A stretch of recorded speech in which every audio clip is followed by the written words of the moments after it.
বেহুলা, তুমি সব পরীক্ষায় উত্তীর্ণ হয়েছ মা। আমি তোমার প্রতিভক্তি দেখে মুগ্ধ হয়েছি।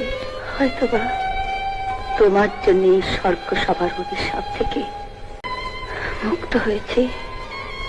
এবার তুমি বর চাও মা। আমার 6 বছরের প্রাণ তুমি ফিরিয়ে দাও মা। নিশ্চয়ই পাবে।